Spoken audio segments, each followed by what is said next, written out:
अस्सलाम वालेकुम प्यारे बच्चों, आज की वीडियो में आपके साथ मैं शेयर करूंगा क्लास 9 फिजिक्स 2025 की नई किताब, इसका चैप्टर नंबर 2 काइनेमैटिक्स। प्यारे बच्चों, इस वीडियो में आपके लिए एक्सरसाइज के MCQs and short questions answer को मैं सॉल्व करूंगा। एक्सरसाइज प्यारे बच्चों स्टार्ट करते हैं। जैसे कि आप देख सकते हैं ए वाला सवाल मल्टीपल चॉइस क्वेश्चंस का एमसीक्यूज आपके स्टार्ट होते हैं। जैसे कि आप पहला एमसीक्यूज देख सकते हैं, the numerical ratio of displacement to distance is always less than 1, always greater than 1, always equal to 1, equal to और लेस देन 1। तो इसका आंसर तो प्यारे बच्चों डी वाला ऑप्शन है, इक्वल टू और लेस देन 1।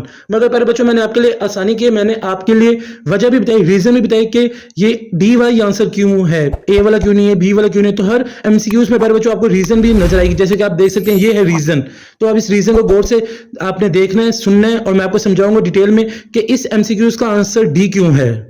तो प्यारे बच्चों जैसे कि आप देख सकते हैं reason, displacement is the shortest distance between two points whereas distance is the actual path travelled. अब डिस्प्लेसमेंट और डिस्टेंस होता है, डिस्प्लेसमेंट तो प्यारे बच्चों शॉर्टेस्ट डिस्टेंस होता है दो पॉइंट्स के दरमियान होता है, और नॉर्मल डिस्टेंस वो होता है जो कि पॉइंट्स के बीच में हो, शॉर्टेस्ट के अलावा कोई सा भी डिस्टेंस हो जिसमें कोई कर्व हो, यानी जिसमें घूम फिर कर इधर उधर से आता हो डिस्टेंस, वो होता है। तो प्यारे बच्चों इसलिए इसका ऑप्शन जो सही आंसर है डी है, इक्वल टू और लेस देन 1।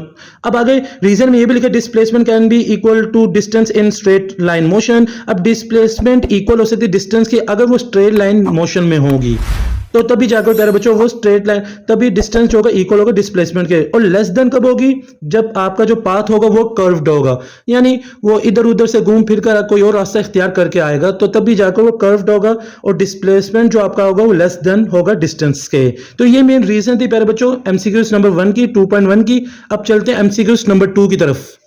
दूसरा एमसीक्यूज है प्यारे बच्चों, if a body does not change its position with respect to some fixed point then it will be in a state of rest, uniform motion, variable motion। तो प्यारे बच्चों इसका सही जवाब है प्यारे बच्चों आप ए वाला, इसका जवाब है रेस्ट। अब इसके पीछे रीजन क्या है, आपको रीजन भी मालूम होना चाहिए प्यारे बच्चों। इसके रीजन आप देख सकते हैं प्यारे बच्चों आपकी स्क्रीन के ऊपर है। तो रीजन बहुत सिंपल है प्यारे बच्चों, if an object does not change its position relative to a reference position it is at rest. तो बताया गया प्यारे बच्चों अगर कोई ऑब्जेक्ट अगर अपनी पोजीशन चेंज नहीं करता और वो फिक्स पोजीशन पर रहता है रिस्पेक्ट टू इट्स सराउंडिंग, तो प्यारे बच्चों रेस्ट होगा। अब मोशन क्या होता है प्यारे बच्चों, हरारत क्या होती है, हरकत क्या होता है, अगर कोई ऑब्जेक्ट अपनी जगह चेंज कर दे, अपनी मेन पोजीशन से फिक्स पॉइंट से यानी कोई और पोजीशन पर चला जाए, तो प्यारे बच्चों मोशन होगा। मगर यहाँ पूछा गया है कि अगर एक पॉइंट है वो फिक्स पॉइंट पर ही रहे, उसने हरकत यानी नहीं की, तो प्यारे बच्चों रेस्ट होगा। ये मेन रीजन है और ये आपका दूसरा एमसीक्यू का आंसर है। तो ए वाला आंसर आपका रेस्ट। तीसरा MCQ, a ball is dropped from the top of a tower. कि एक बॉल प्यारे बच्चों वो टावर के ऊपर से गिराया गया है नीचे की तरफ, तो प्यारे बच्चों the distance covered by it in the first second is, तो जो डिस्टेंस उसने कवर किया पहले सेकंड में वो क्या होगा, 5 मीटर, 10 मीटर, 50 मीटर या 100 मीटर। इसका सही जवाब है प्यारे बच्चों ए 5 मीटर। अब चलते हैं इसके रीजन की तरफ। तो रीजन आपके प्यारे बच्चों सामने स्क्रीन के ऊपर जैसे कि आप देख सकते हैं, ये रीजन को आपने गौर से समझना है, एक न्यूमेरिकल की शक्ल में, तो आपने इसे गौर से समझना है न्यूमेरिकल को, तभी जाकर आप इस एमसीक्यूज को हल कर सकेंगे। तो प्यारे बच्चों इसका आंसर ए 5 मीटर कैसे है, आपको ये फॉर्मूला मालूम है, जैसे कि S is equal to V I T plus half G T square. अब यहाँ एस आपका डिस्टेंस कवर है, अब इनिशियल वेलोसिटी वी आई है वो 0 होगी प्यारे बच्चों, क्योंकि और बॉल जो आपका ड्रॉप हुआ है प्यारे बच्चों ऊपर से नीचे की तरफ यानी टावर से नीचे की तरफ ड्रॉप हुआ है, इसलिए आपकी जो acceleration due to gravity G है उसकी वैल्यू पॉजिटिव में होगी 9.8 metre per second square. Time है आपका टी जो है टाइम है आपका 1 सेकेंड्स है। तो प्यारे बच्चों आपने इन सब वैल्यूज को पुट कर देना है, आपने डिस्टेंस की वैल्यू निकालनी, जैसे कि आप देख सकते हैं अगर इन सबको वैल्यू हम पुट करेंगे तो आपका आंसर आ जाएगा 4.9 मीटर, जो कि इक्वल होता है 5 मीटर के। इस तरीके से प्यारे बच्चों ये आपका आंसर है एमसीक्यू नंबर 3 का 5 मीटर। 2.4 वाला एमसीक्यू आपके सामने, body accelerates from rest to velocity of 144 kilometre per hour in 20 seconds. The distance covered by it is 100 metre, 400 metre, 1400 metre, 1440 metre. इसका सही जवाब है प्यारे बच्चों आपका बी वाला ऑप्शन है 400 मीटर। अब इसके रीजन क्या है प्यारे बच्चों, ये भी एक न्यूमेरिकल की तरह आपको सवाल पूछा गया, तो रीजन आपको जरूर मालूम होना चाहिए क्योंकि इस तरह के सवाल आपके बोर्ड के पेपर में आ सकते हैं। तो रीजन आपके सामने प्यारे बच्चों जैसे कि आप देख सकते हैं, आपको डाटा में जैसे कि बताया गया था कि इनिशियल वेलोसिटी आपकी 0 है, फाइनल वेलोसिटी आपकी 144 किलोमीटर पर आवर है। तो किलोमीटर पर आवर को मीटर पर सेकंड में कन्वर्ट करने के लिए 144 को मल्टीप्लाई करेंगे 1000 से, डिवाइड बाय करेंगे 3600 से, तो इसका आंसर आ जाएगा 40 मीटर पर सेकंड। टाइम आपका 20 सेकंड्स है। तो इस तरीके से प्यारे बच्चों हमें जैसे कि ये फॉर्मूला याद है, a is equal to V F minus V I divide by T. तो इसके अंदर हम वैल्यू पुट कर देंगे तो इस तरीके से हमारा एक्सेलरेशन तो आ जाएगा प्यारे बच्चों। यहाँ से मेन पॉइंट हमने जो मेन चीज फाइंड करनी है वो है डिस्टेंस। तो डिस्टेंस का फॉर्मूला आपको याद होना चाहिए, S is equal to V I T plus half A T square. तो इसमें जब सारी वैल्यूज हम पुट कर देंगे प्यारे बच्चों, ऊपर जो डाटा में मैंने आपको बताया, अब हमने एक ही वैल्यू भी फाइंड कर दी है। तो इन सब वैल्यूज को जब हम पुट करेंगे तो प्यारे बच्चों आपका आंसर जो डिस्टेंस आएगा फाइनल 400 मीटर। इस तरीके से आपका 2.4 वाला एमसीक्यूज भी मैंने आपके लिए हल कर दिया है।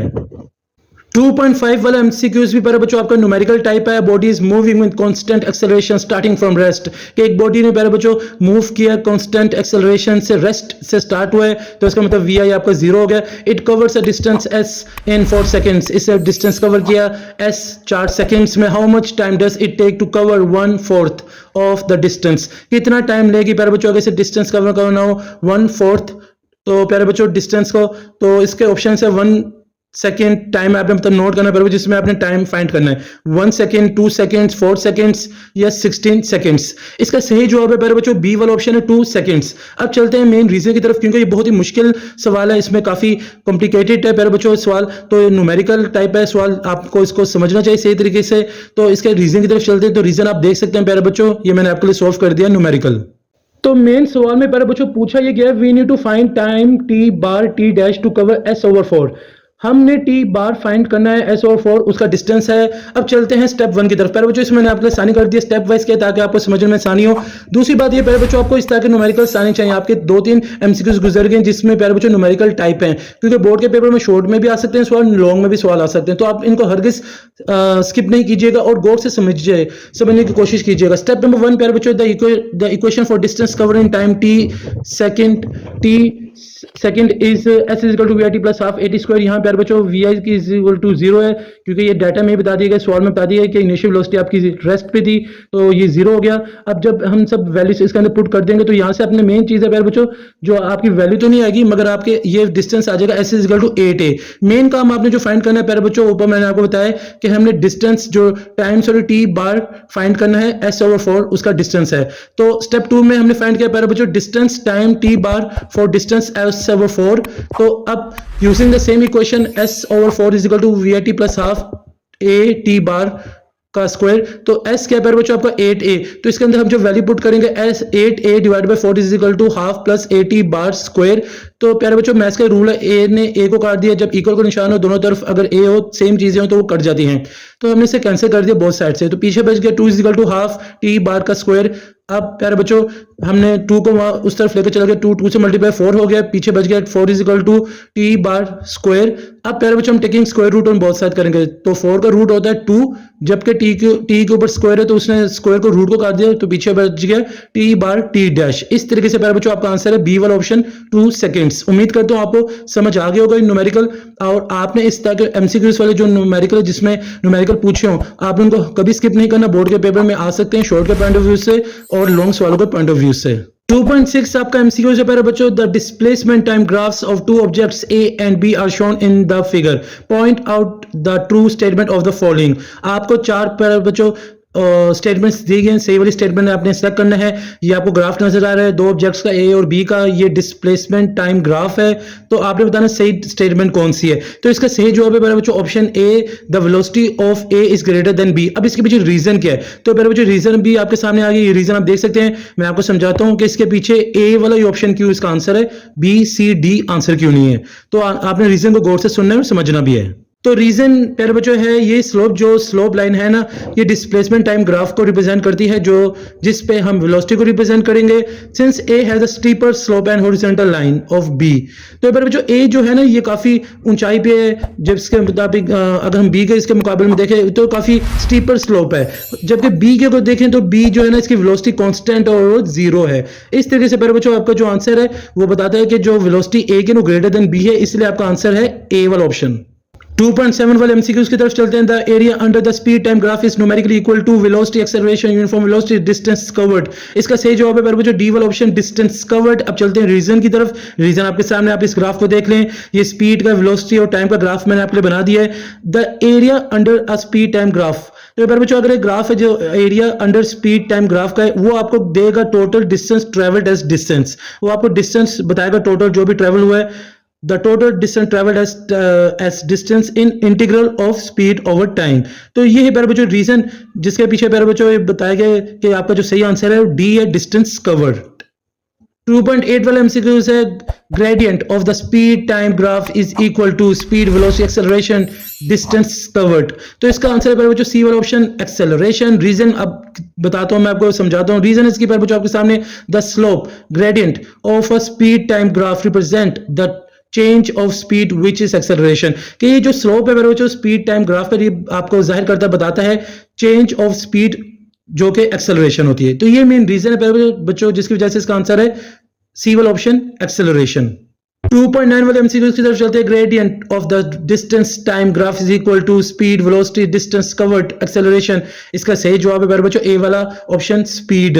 रीजन आपके सामने the gradient of a distance time graph is equal to speed. जो प्यारे बच्चों स्लोप है ग्रेडियंट है ऑफ डिस्टेंस टाइम ग्राफ का वो इक्वल है स्पीड के। क्यों? Because it represents the rate of change of distance with respect to time which is the definition of speed।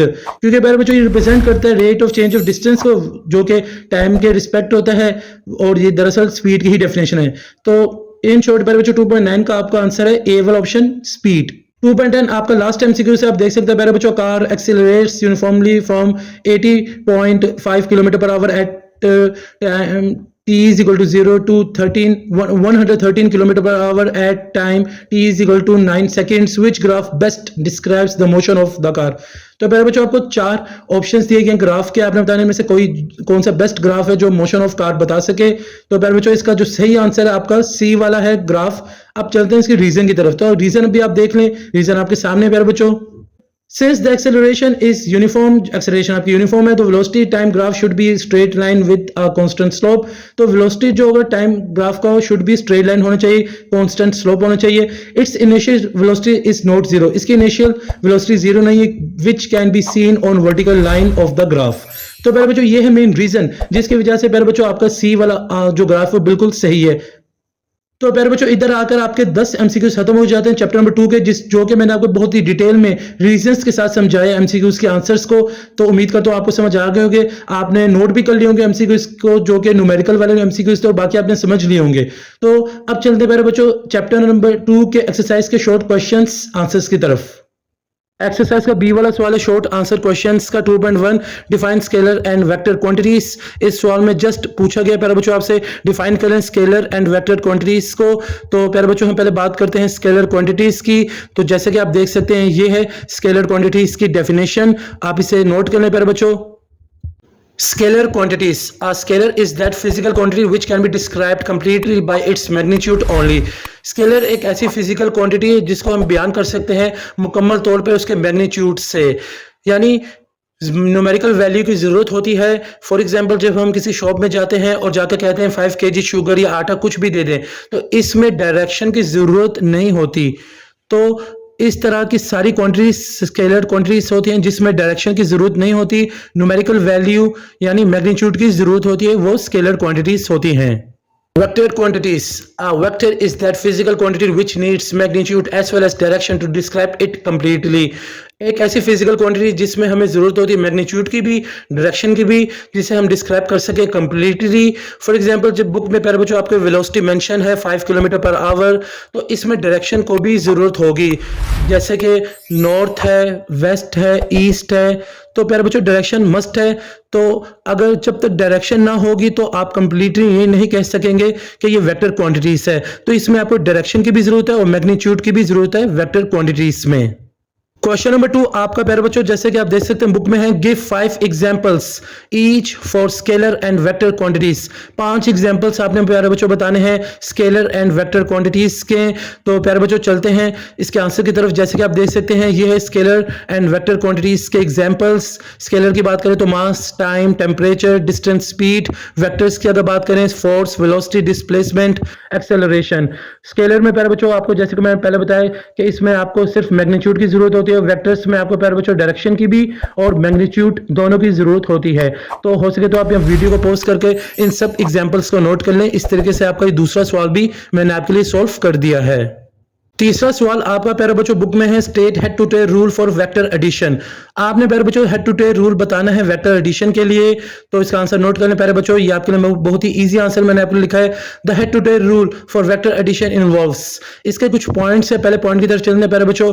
Positioning the tail of the second vector at the head of the first vector, first vector के head पे प्यारे बच्चों आपने second vector की tell को यानी draw करना है। इसके बाद दूसरा पॉइंट है प्यारे बच्चों, drawing a resultant vector from the tail of the first vector, आपने रिजल्टेंट वेक्टर की जो प्यारे बच्चों ड्रॉ करना है वो भी first vector from the tail of the first vector, first vector की टेल से आपने ड्रॉ करना है रिजल्टेंट वेक्टर को to the head of the second vector, और आपने ड्रॉ करते जाना है head of the second vector तक। तीसरा लास्ट पॉइंट है प्यारे बच्चों, the resultant vector represent the sum of the two vectors, दो वेक्टर्स का जो रिजल्ट होगा प्यारे बच्चों सम होगा, सम का जो रिजल्ट होगा प्यारे बच्चों वो आपका रिजल्टेंट वेक्टर होगा, और इसमें इन मैग्नीट्यूड एंड डायरेक्शन।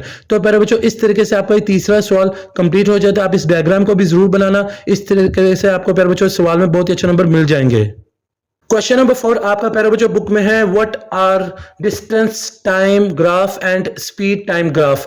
इस सवाल में पूछा गया प्यारे बच्चों आपको डिस्टेंस टाइम ग्राफ क्या है और स्पीड टाइम ग्राफ क्या है। तो हम प्यारे बच्चों बात करते हैं पहले डिस्टेंस टाइम ग्राफ की तरफ चलते हैं। तो इसका जवाब प्यारे बच्चों मैंने आपको लिख दिया है, आप इसके जवाब को भी नोट कर लें, बहुत ही ईजी जवाब मैंने आपको लिखा है। इसका जवाब प्यारे बच्चों आप देख सकते हैं, a graph that shows how the direction change with respect to time, यानी एक ऐसा ग्राफ जिसमें आपको वाज़ेह करके बताया जाता है कि जो डिस्टेंस है वो चेंज हो रहा है टाइम की विद रिस्पेक्ट टू टाइम, जिस तरह टाइम की निस्बत से चेंज हो रहा है। The slope of the graph represent speed, ये जो स्लोप आपको नजर आ रही है बच्चों ग्राफ में, ये आपको रिप्रेजेंट कर रही स्पीड को। A straight line indicates constant speed, ये जो आपको सीधी लाइन नजर आ रही है बच्चों ये कांस्टेंट स्पीड को इंडिकेट कर रही है, जबकि while a curved line indicate changing speed, और जो आपको कर्व नजर आ रहे हैं ग्राफ के अंदर प्यारे बच्चों ये बता रहा है कि जो स्पीड है वो चेंज हो रही है। तो प्यारे बच्चों ये जो चार ग्राफ्स आपको नजर आ रहे हैं ये डिस्टेंस टाइम से मुतालिक ग्राफ है, आपने इनको जरूर बनाना है, इससे आपको कुछ नंबर मिल जाएंगे पेपर में। अब चलते हैं स्पीड टाइम ग्राफ की तरफ, तो ये भी मैंने बहुत ही आसान अल्फाजों में आपको लिख दिया है स्पीड टाइम ग्राफ, सॉरी। तो आप देख सकते हैं प्यारे बच्चों, आप इसे नोट कर लें, a graph that shows how speed change with respect to time, एक ऐसा ग्राफ जिसमें बताया जाता है आपको वाज़ेह तौर पे कि स्पीड चेंज होती है with respect to time. The area under the graph represents the distance covered, the area जो कि एरिया है जो कि कवर जो ग्राफ है अंडर द ग्राफ है वो आपको शो करता है कि कितना डिस्टेंस कवर्ड हो गया है। Horizontal line indicates constant speed, horizontal से मुराद प्यारे बच्चों जो सीधी लाइन होगी वो इंडिकेट्स करेगी कांस्टेंट स्पीड की तरफ, जबकि while an inclined line shows acceleration और डीएक्सेलरेशन, और जबकि जो स्लोप लाइन होगी प्यारे बच्चों वो एक्सेलरेशन और डीएक्सेलरेशन को शो करेगी, यानी लेफ्ट और राइट साइड पे अपवर्ड है तो लाइन एक्सेलरेशन हो रही है, और अगर डाउनवर्ड हो तो डीएक्सेलरेशन है, इसका मतलब हुआ यानी उसको एक्सेलरेशन कम हो रही है। Question number 5. Falling objects near the earth have the same constant acceleration. तो प्यारे बच्चों कोई ऑब्जेक्ट्स हैं अगर वो अर्थ के करीब है और वो यानी नीचे की तरफ गिर रहे हैं सेम कांस्टेंट एक्सेलरेशन से, does this imply that a heavier object will fall faster than a lighter object? क्या ये बता सकते, क्या ये वाज़ेह हो जाएगा प्यारे बच्चों के जो हेवियर ऑब्जेक्ट है वो तेजी से नीचे की तरफ आएगा जबकि लाइटर ऑब्जेक्ट के। तो प्यारे बच्चों इसका जवाब भी मैंने आपको लिख दिया है। अब चलते हैं इसके जवाब की तरफ प्यारे बच्चों, बहुत ही ईजी जवाब मैंने आपको लिखा है तो आप इसे नोट कर लें। जैसे कि आप देख सकते हैं इसका आंसर है, if air resistance is negligible, अगर हवा की रेजिस्टेंस है, फॉर एग्जांपल बाइक हम जब तेज चलाते हैं तो हवा आपको रोकती है, बिल्कुल इसी तरह अगर कोई ऑब्जेक्ट तेजी से गिर रहा हो तो हवा रेजिस्ट कर रही होती है, आगे से रोकने की कोशिश करती है। तो अगर हम इसको नजरअंदाज कर लें, is negligible then both the objects will move with same speed regardless their masses. तो मेरे बच्चों से कोई फर्क नहीं पड़ता, आपका ऑब्जेक्ट चाहे हैवियर हो लाइटर हो वो मूव करेगा सेम स्पीड से, और जो मास है उससे तो कुछ वैसे ही फर्क नहीं पड़ता। This is because the acceleration due to gravity g is equal to 9.8 metre per second square और g is equal to 10 metre per second square. ये इसलिए क्योंकि आपका एक्सेलरेशन ड्यू टू ग्रेविटी वो 9.8 है जो कि इक्वल है 10 मीटर पर सेकंड स्क्वायर के। Is the same for all the objects, जो कि सेम है हर ऑब्जेक्ट्स के लिए चाहे वो हैवियर हो लाइटर हो, रिगार्डलेस ऑफ देयर मास। तो मास का बारे बच्चों कुछ लेना देना नहीं है, ऑब्जेक्ट्स आपको चाहे कुछ भी हो हैवियर हो लाइटर हो, जो स्पीड होगी आपकी वो सेम होगी। Question number 6, the vector quantities are sometimes written in scalar notation. आपके वेक्टर क्वांटिटीज कभी कभार स्केलर नोटेशन में लिखी जाती हैं। How is the direction indicated, उसका डायरेक्शन हम किस तरह इंडिकेट करेंगे। तो प्यारे बच्चों इसका जवाब आप नोट कर लें, बहुत इजी जवाब मैंने आपके लिए लिखा है इसका। तो इसका आंसर आपकी स्क्रीन के ऊपर है। When vector quantities are written in scalar notation, जब भी आपके वेक्टर क्वांटिटीज स्केलर नोटेशन में लिखी हो, the direction is usually given by an angle theta with x axis। तो जो डायरेक्शन होगी प्यारे बच्चों वो अमूमन तौर पर आपका जो एंगल वो थीटा होगा और वो x एक्सिस पे होगा। The angle with x axis is always measured from the right side of x axis in the anti clockwise direction. तो प्यारे बच्चों जो आपका एंगल होगा x एक्सिस की तरफ से हमेशा मेजर्ड होगा right side of x axis पे इन एंटी क्लॉकवाइज डायरेक्शन में। Question number 7, a body is moving with uniform speed. अगर एक बॉडी प्यारे बच्चों यूनिफॉर्म स्पीड से मूव कर रही है, will its velocity be uniform, तो क्या उसकी वेलोसिटी भी यूनिफॉर्म होगी। रीजंस बताएं, गिव रीजंस। तो प्यारे बच्चों इसका जवाब आप नोट कर लें। If body is moving in a straight line with uniform speed, एक बॉडी प्यारे बच्चों मूव कर रही है स्ट्रेट लाइन की तरफ, स्ट्रेट लाइन से मूव कर रही है प्यारे बच्चों यूनिफॉर्म स्पीड से, यानी स्ट्रेट लाइन की तरफ चल रही है, then its velocity will also be uniform, उसकी वेलोसिटी प्यारे बच्चों यूनिफॉर्म ही होगी। As direction is not changing, उसका डायरेक्शन चेंज नहीं हो रहा, इसलिए प्यारे बच्चों उसकी वेलोसिटी यूनिफॉर्म होगी। But if it is moving in a circular path then its velocity will not be uniform. अगर एक ऑब्जेक्ट प्यारे बच्चों सर्कुलर पाथ यानी गोल दायरे के पाथ में यानी मूव कर रहे हैं, उसकी वेलोसिटी यूनिफॉर्म नहीं रहेगी एज इस डायरेक्शन, क्योंकि उसके डायरेक्शन प्यारे बच्चों इज चेंजिंग कंटिन्यूअसली, उसका डायरेक्शन चेंज हो रहा है लगातार। इस तरीके से प्यारे बच्चों अगर गोल दायरे में वेलोसिटी जो होगी वो यूनिफॉर्म नहीं होगी। अगर कोई पाथ है, कोई ऑब्जेक्ट गोल दायरे में यानी मूव कर रहा है तो फिर उसकी वेलोसिटी यूनिफॉर्म नहीं होगी। हाँ, अगर कोई ऑब्जेक्ट स्ट्रेट लाइन में है तो प्यारे बच्चों यूनिफॉर्म स्पीड के साथ चल रहा है तो उसकी वेलोसिटी जो होगी यूनिफॉर्म होगी। क्वेश्चन नंबर 8 आपका शॉर्ट सवालों में लास्ट क्वेश्चन है, is it possible for a body to have acceleration. क्या जरूरी है प्यारे बच्चों के एक बॉडी के लिए एक्सेलरेशन व्हेन मूविंग विद, जब वो मूव कर रही हो। ए पार्ट है प्यारे बच्चों कांस्टेंट वेलोसिटी ही हो, दूसरा है कांस्टेंट स्पीड। तो प्यारे बच्चों आपको कंडीशंस बता दी गई हैं, आपने बताना क्या इन बॉडीज के लिए, क्या बॉडी के लिए जरूरी है कि एक्सेलरेशन जरूरी हो अगर वो कांस्टेंट वेलोसिटी में हो या कांस्टेंट स्पीड में हो। तो प्यारे बच्चों जब पहले हम बात करते हैं कांस्टेंट वेलोसिटी की, तो आप देख सकते हैं, आप इसे नोट कर लें। Constant velocity, no, a body can not have acceleration if it is moving with constant velocity. एक बॉडी ऑब्जेक्ट जो है उससे एक्सेलरेशन की जरूरत नहीं होगी अगर वो कांस्टेंट वेलोसिटी से चल रहा है। Because acceleration requires a change in velocity, क्योंकि एक्सेलरेशन जो होता है इससे जरूरत होती है चेंज की इन वेलोसिटी, मैग्नीट्यूड और डायरेक्शन की। अब बात करते हैं कांस्टेंट स्पीड की। तो प्यारे बच्चों आप इसे नोट कर लें, yes a body can have acceleration, body को जरूरत पड़ती है एक्सेलरेशन की जब वो मूव कर रहा हो तो कांस्टेंट स्पीड से, इफ इट चेंज डायरेक्शन, अगर वो डायरेक्शन चेंज कर रहा हो। For example moving in a circular path, यानी अगर गोल दायरे में अगर मूव कर रहा हो, this is called centripetal acceleration. ये प्यारे बच्चों डेफिनेशन बन जाती है, इसको हम बयान कर सकते हैं इस तरीके से, हम इसे कह सकते हैं सेंट्रीपिटल एक्सेलरेशन। तो प्यारे बच्चों यहाँ मैंने आपको एक्सप्लेन कर दिया, इस सवाल का जवाब कंप्लीट कर दिया, आपको बहुत ही डिटेल में मैंने आपको बताया, समझाया भी है। इस तरीके से प्यारे बच्चों आपके सारे शॉर्ट क्वेश्चंस के जो आंसर्स हैं वो मैंने कंप्लीट आपके साथ सॉल्व कर दिए हैं, शेयर कर दिए हैं। तो प्यारे बच्चों आज की वीडियो में मैंने आपसे शेयर किए चैप्टर नंबर 2 फिजिक्स के short question answers and MCQs को। प्यारे बच्चों बहुत ही डिटेल में मैंने रीजंस के साथ आपको एमसीक्यूज समझाए बताएं। इसके अलावा प्यारे बच्चों शॉर्ट क्वेश्चन आंसर्स के आंसर जो हैं बहुत ही ईजी आंसर मैंने आपके साथ शेयर किए हैं और बहुत ही अच्छी तरीके से मैंने आपको डिटेल में समझाए भी हैं शॉर्ट क्वेश्चन आंसर्स को। उम्मीद करता हूँ आपको शॉर्ट क्वेश्चन आंसर्स और एमसीक्यूज के जवाब आपने नोट कर लिए होंगे और मैं ये भी उम्मीद करता हूँ प्यारे बच्चों आपको आज की वीडियो बहुत ही पसंद आई होगी। अगर आपको आज की वीडियो पसंद आई तो आप इसे लाइक करें, मेरे चैनल को सब्सक्राइब करें, हो सके इस वीडियो को ज्यादा से ज्यादा अपने दोस्तों के साथ शेयर भी कर दें ताकि सबका फायदा हो जाए। मुझे सर हसन शबीर को इजाजत दें, अपनी दुआ में मुझे याद रखिएगा। जज़ाकल्लाह।